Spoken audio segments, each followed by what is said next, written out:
Olá, pessoal! Vamos para mais uma aula de matemática.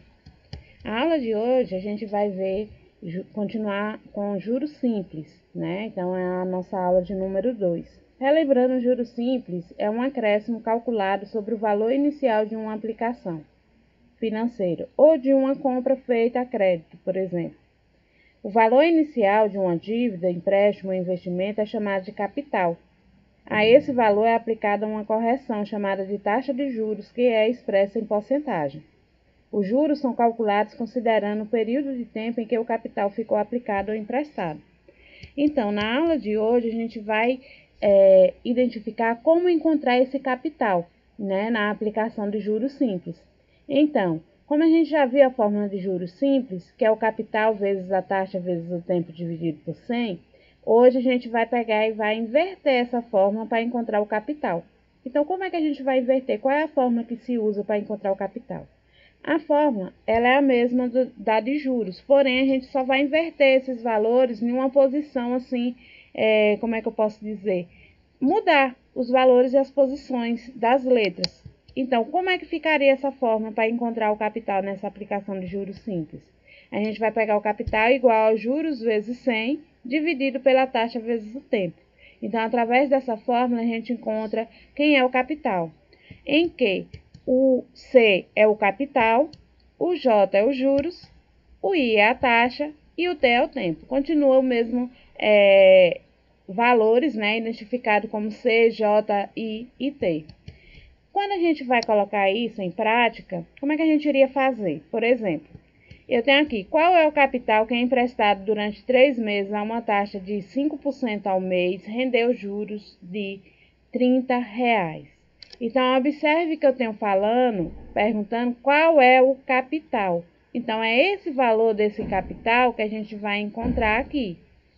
Ele é emprestado durante 3 meses e a taxa dele é de 5% ao mês. Os juros que fala que rendeu é de R$30. Então, vamos colocar isso daqui na fórmula. Vamos encontrar quem é o capital, que a gente não sabe, os juros, que é de R$30, a taxa, que é de 5% ao mês, e o tempo, que é de 3 meses. Colocando isso na fórmula, a gente vai ficar com C igual a 30 vezes 100, dividido por 5 vezes 10. Então, a gente substituiu aqui, ó, o valor de J por 30, vezes 100, que é da fórmula, o valor de I por 5, que é o valor da taxa, e o valor do tempo por 3, certo? Vamos resolver.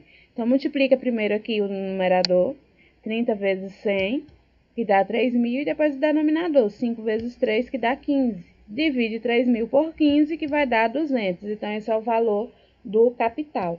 Então, o valor do capital é de R$200, certo? Não é simples, é só aplicar a fórmula e resolvê-la.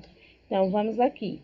Primeiro, o que é que a gente tem que fazer, né? Identificar quem é o capital, quem é a taxa, quem é o tempo. Então, nesse exemplo aqui, eu tenho qual é o capital que produziu R$360 de juros aplicado à taxa de 12% ao mês durante o período de 6 meses.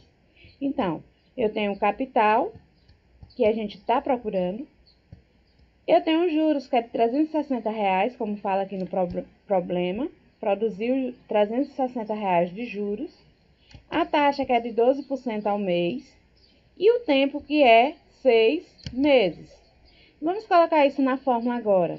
A gente vai ficar com os juros, né, que é o valor de J, que é 360, vezes o 100. Esse 100, ele sempre vai vir, já é da fórmula aqui, ó. Então, a gente só vai substituir os valores das letras. Quem é o valor de I? O valor de I é 12. Então, no lugar do I, a gente vai colocar o 12. E quem é o valor de T? O valor de T é 6. No lugar do T, a gente vai colocar o 6. Aí, é só resolver agora a fórmula. Então, 360 vezes 100, que dá 36.000. E 12 vezes 6, que dá 72. Capital é igual a 36.000 dividido por 72. Vamos dividir agora 36.000 por 72, que vai dar 500. Então, esse é o valor do capital que foi aplicado, certo?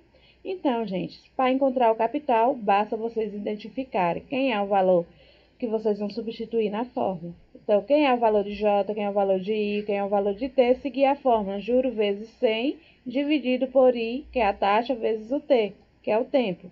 Colocou isso na fórmula, resolveu, lembra sempre que multiplica o numerador e multiplica o denominador separadamente, depois vai dividir o número que vocês encontraram aqui na parte de cima pelo número que está embaixo. E aí você chega ao valor do capital, certo?